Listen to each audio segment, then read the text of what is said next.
Me llamo Clara Vélez y he trabajado para Cuero y Tradición desde que tenía 21 años. Ahora, a mis 54. Mis manos son firmes, mi voz tranquila y mis ojos saben distinguir la artesanía verdadera de la imitación en un parpadeo. Durante 33 años, esta empresa ha sido como mi segunda piel. La mañana de la reunión trimestral olía a betún y nervios. Rafael Montero, el nuevo director de operaciones, ya estaba en el estrado cuando entré a la sala de juntas, joven, impecable, de esos que usan palabras como optimización como si fueran rezos. Unas 80 personas llenaban el salón de cristal, sus murmullos flotando hasta que las luces se atenuaron y la primera diapositiva apareció en la pared. Reestructuración para el crecimiento, decía en letras blancas y elegantes. Sentí un nudo en el estómago. Había pasado por reorganizaciones antes, pero esta se sentía distinta. El tono de Rafael era demasiado sereno, su sonrisa demasiado ensayada. Cambió a la siguiente diapositiva. Mi nombre apareció en texto negro, pulcro. Francamente, dijo, estás obsoleta. El aire se esfumó de la sala. Escuché el zumbido suave del proyector, una tos nerviosa en el fondo. Rafael continuó, su voz lisa como acero pulido. Necesitamos energía joven, producción más rápida, una cultura que refleje hacia dónde va el mercado. Nadie me miró, ni uno solo de los que entrené. Mentoré o cubrí en plazos imposibles. Mi garganta se cerró, pero no me moví. Avanzó otra diapositiva, explicando cómo la artesanía tradicional sería preservada como material de marketing. Me quedé ahí, el pulso firme pero frío. Así terminaba una vida de trabajo no con un despido, sino con un cambio de etiqueta. Entonces, un sonido rompió el silencio, una silla rasgando el suelo. Al fondo de la sala, Arturo Salazar, el fundador mismo, se puso de pie. No había asistido a una reunión en años. Su bastón golpeó el azulejo una vez. Siquiera sabes con quién estás hablando, dijo. Su voz baja, pero resonante. Rafael se quedó helado a media frase. Las cabezas giraron. Sentí, por fin, todas las miradas sobre mí. Y, de repente, todo cambió. 48 horas antes, la reunión terminó. Pero el eco de esa palabra obsoleta permaneció mucho después de que el proyector se apagó. Caminé por el corredor de cristal como fantasma, mi reflejo siguiéndome en cada panel. Las conversaciones se silenciaban a mi paso, reemplazadas por el leve tecleo de los teclados y el susurro de puertas cerrándose con cuidado. Cuando llegué a mi oficina, el sistema ya había actualizado mi título consultora de patrimonio. Parpadeaba en la intranet de la empresa junto a mi nombre, como si el cambio siempre hubiera estado ahí. La frase sonaba pulida, inofensiva, pero yo sabía lo que significaba. Consultora era sinónimo de temporal. Consultora era sinónimo de prescindible. Mi estación de trabajo estaba intacta, perfectamente ordenada, como una exposición de museo que nadie se atrevía a tocar. Los mangos de las lesnas, suavizados por años de uso, llevaban la memoria de miles de puntadas. Pasé los dedos por ellos. La madera aún estaba tibia por el sol de la mañana. Cada herramienta tenía su historia, la que usé para reparar el maletín de un empresario importante. La cuchilla que salvó un vestido minutos antes de que una clienta desfilara en una alfombra roja. Ninguno de esos momentos aparecería en un informe trimestral. Desde el taller contiguo llegaba el zumbido de las nuevas máquinas, el ritmo de la automatización, reemplazando el pulso de las manos humanas. El olor a cuero y betún se mezclaba con un ambientador estéril. Me quedé quieta, atrapada entre dos épocas, la que construí y la que ya no me necesitaba. Una joven analista pasó apresurada por mi puerta, fingiendo no verme. No tendría más de 25 años, de esas que creen que la experiencia viene de hojas de cálculo, no de errores. Casi envidié su certeza. Apagué mi monitor y dejé que la pantalla se desvaneciera en negro. Por primera vez en décadas, no tenía lista de plazos, ni muestras esperando revisión. ni razón para quedarme.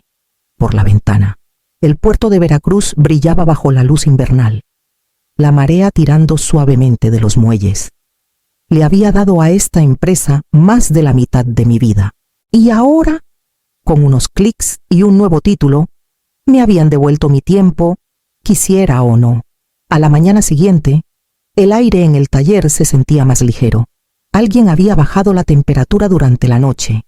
O tal vez era yo más fría, más callada, vacía.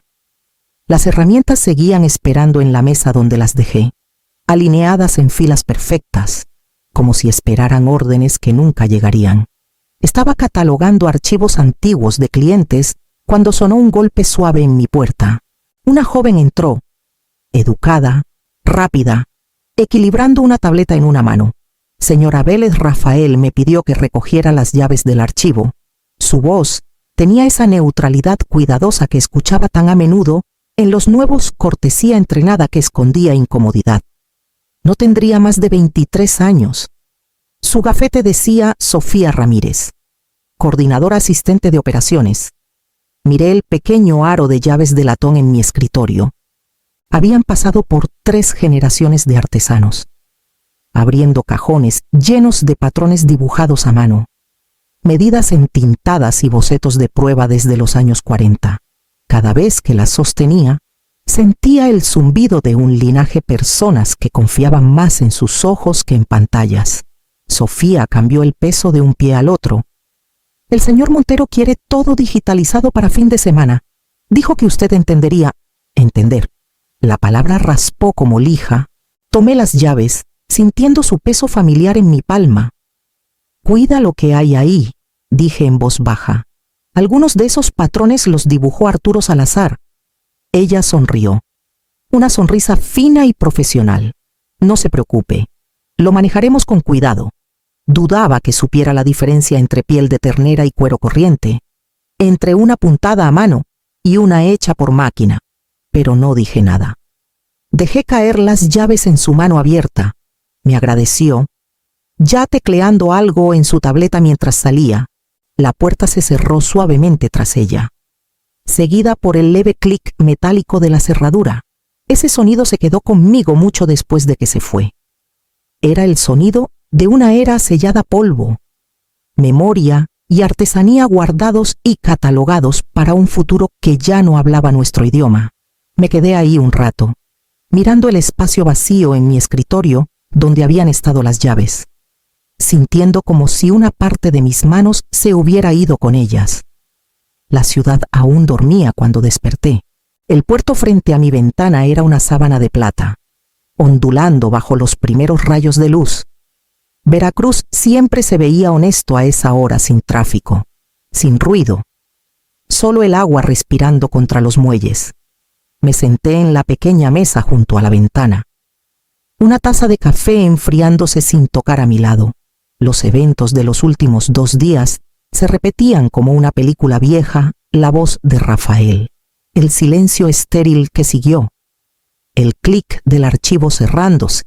En el mostrador estaba la caja de madera de mi mentor, marcada y oscurecida por años de uso. Dentro descansaban las herramientas que me dio cuando gané el título de maestra artesana: compás de latón, cuchillo para hilo, lesnas pulidas hasta brillar como oro. Levanté cada una con cuidado, el metal fresco y familiar en mis manos.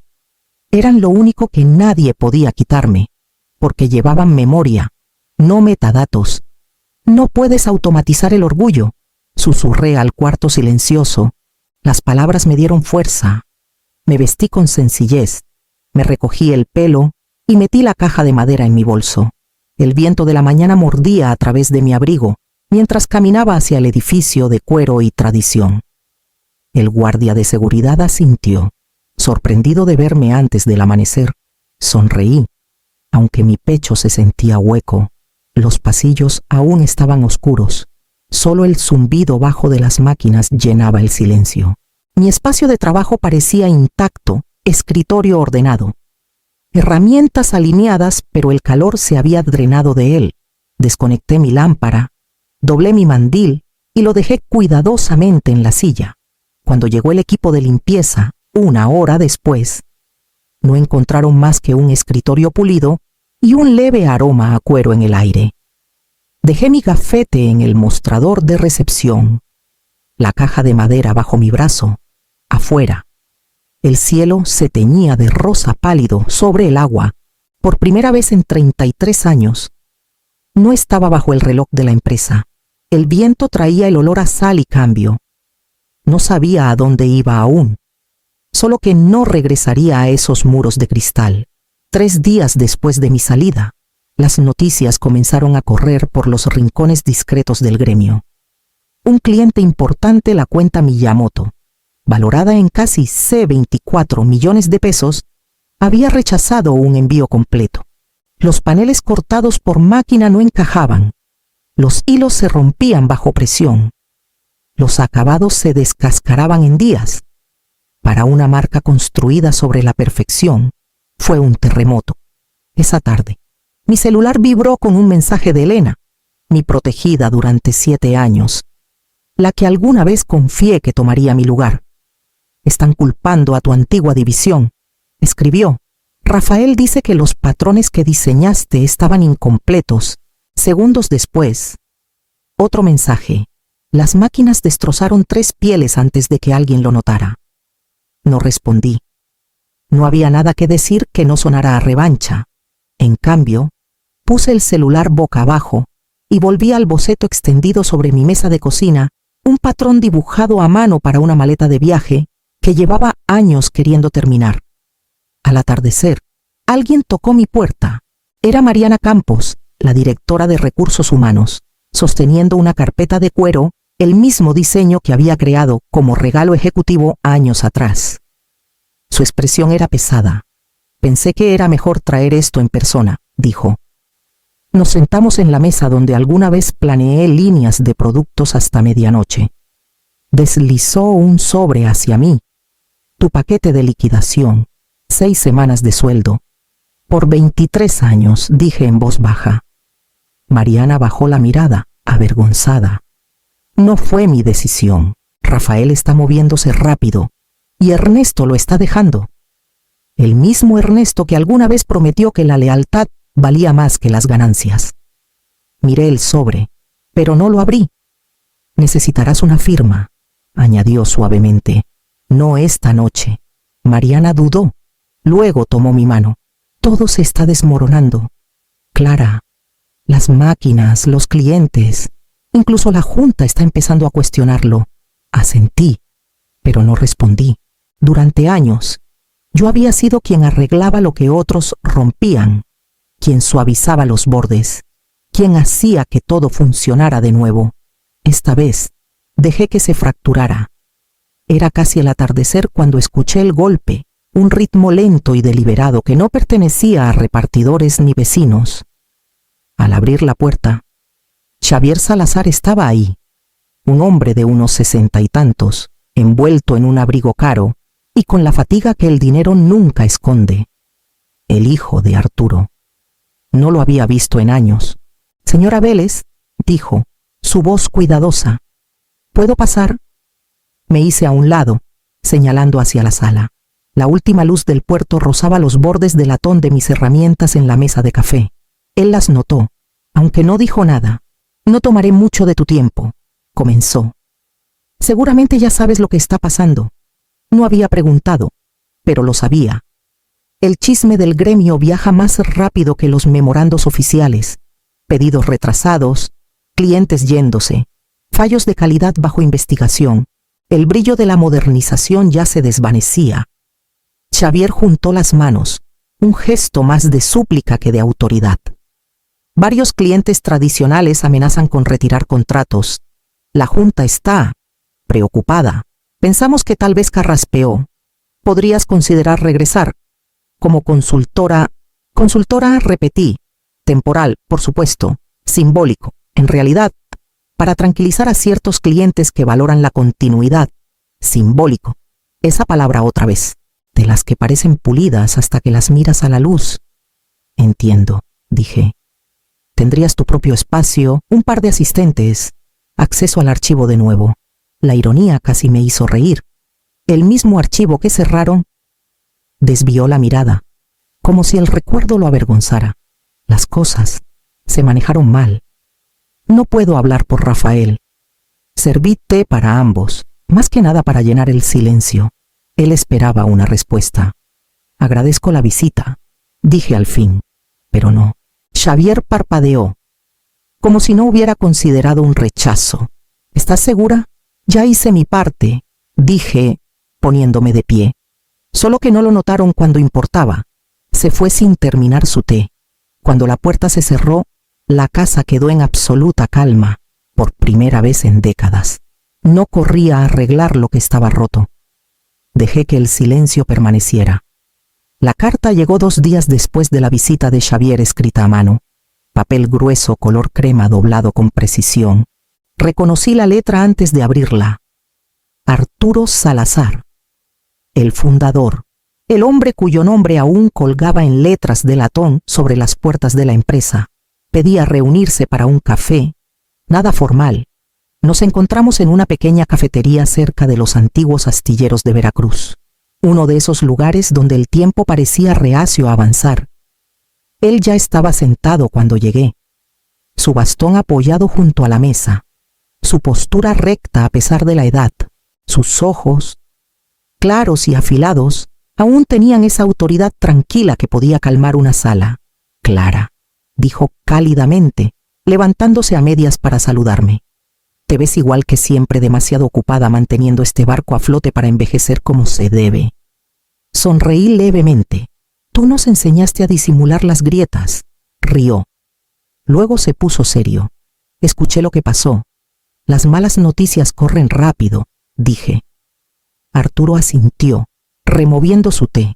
Hace 30 años, cuando el incendio destruyó nuestro primer taller, te quedaste. Todos los demás se fueron, pero tú te quedaste. 8 meses sin sueldo. Dormías en el suelo. No quería ver morir a la empresa, y no lo hiciste. La reconstruiste con tus manos. Metió la mano en el bolsillo de su abrigo y sacó un objeto pequeño envuelto en tela. Cuando lo puso en la mesa, sentí que el aire cambiaba.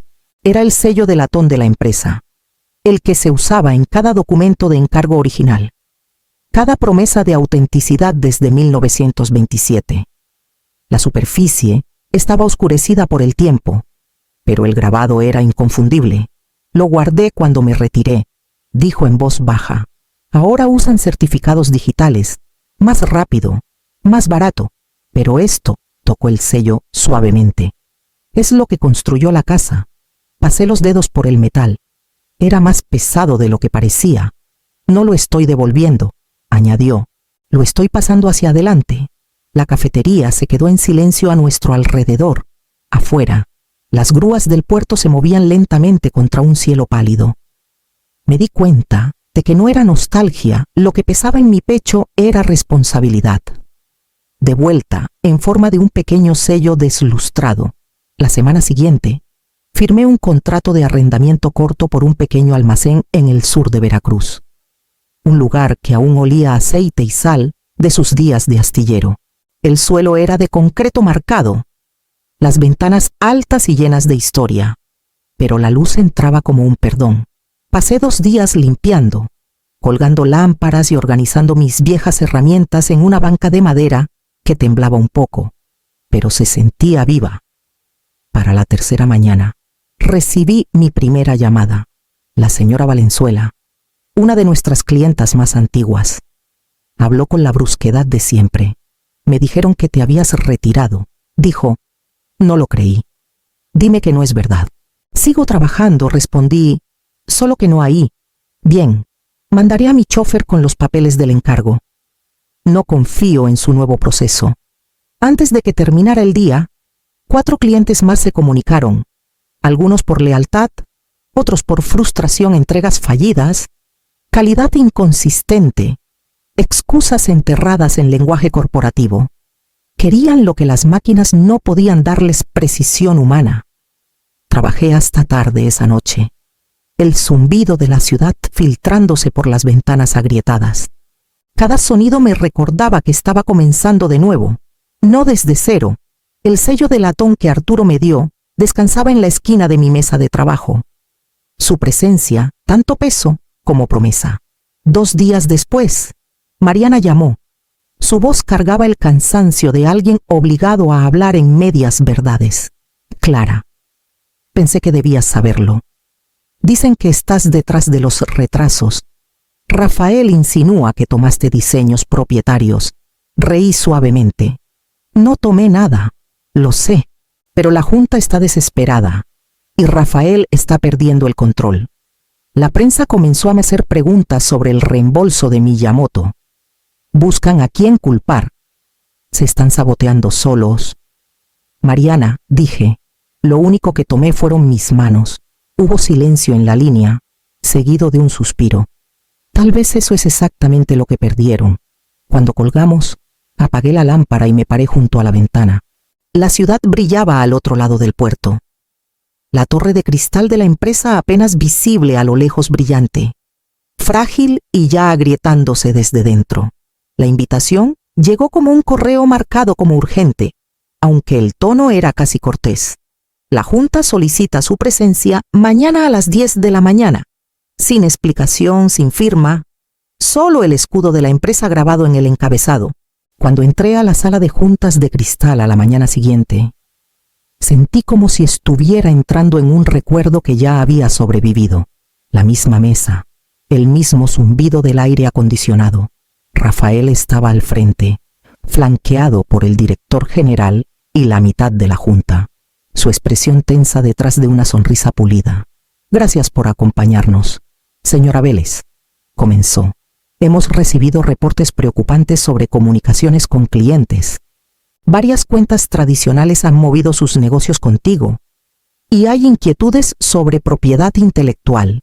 Inquietudes, repetí, colocando una carpeta en la mesa. Entonces tal vez deberíamos empezar con hechos. Dudó mientras abría la carpeta y deslizaba un documento hacia adelante. Mi contrato original de empleo, dije, firmado en 1992 por Arturo Salazar. El abogado al fondo ajustó sus lentes, escaneando la página. Rafael intentó interrumpir, pero la voz de Arturo cortó la sala. Déjenla terminar. Miré directamente a Rafael. Sección 12, párrafo 3. Las relaciones con clientes desarrolladas a través de la artesanía personal son propiedad intelectual del artesano. Fue diseñado para proteger a las personas que construyeron esta marca. El abogado carraspeó. Ella tiene razón. La cláusula sigue siendo válida bajo el acta original. El silencio se extendió como escarcha. El rostro de Rafael perdió color. Eso es imposible. Esos clientes pertenecen a la confianza construida por manos, no por algoritmos, dijo Arturo, levantándose de su asiento al fondo de la sala. Y esas manos eran las de ella. Nadie se movió. El aire se sentía cargado, casi sagrado. Recogí mis papeles, cerré la carpeta y me puse de pie. Me llamaste obsoleta, dije en voz baja. Pero parece que la base sobre la que estás parado fue escrita por gente como yo. El bastón de Arturo golpeó el azulejo una vez, con fuerza, decisivo. Ahora, dijo, mirando a Rafael, ¿sabes con quién estabas hablando? 6 meses después. El nuevo taller zumbaba con un ritmo que se sentía familiar y libre a la vez. La luz del sol se derramaba por las altas ventanas del almacén, brillando en las filas de herramientas que relucían como instrumentos esperando música. 2 aprendices trabajaban a mi lado, manos firmes, ojos cuidadosos, aún aprendiendo a sentir el material en lugar de solo medirlo. Sus risas llenaban el espacio entre el enfoque silencioso de coser y lijar. Reconocí su hambre, ese deseo de crear algo que los sobreviviera. Cada corrección que les daba era suave, cada éxito compartido. Alguna vez me habían enseñado de la misma manera. El sello de latón descansaba en un estante sobre mi escritorio, pulido pero sin alterar. A veces atrapaba a mis aprendices mirándolo con curiosidad. Para ellos, era solo un emblema de otra era. Para mí, era el peso de cada nombre, cada callo, cada noche larga que construyó este oficio desde nada. El negocio creció más rápido de lo que planeé. La maleta de viaje de la señora Valenzuela apareció en una revista. El escritor la llamó un regreso a la autenticidad. Poco después, la empresa se acercó silenciosa, humildemente proponiendo una colaboración. Acepté. Con una condición: el nombre de mi taller permanecería separado. Ahora, Atelier Vélez aparecía junto a Cuero y Tradición en cada encargo de edición limitada.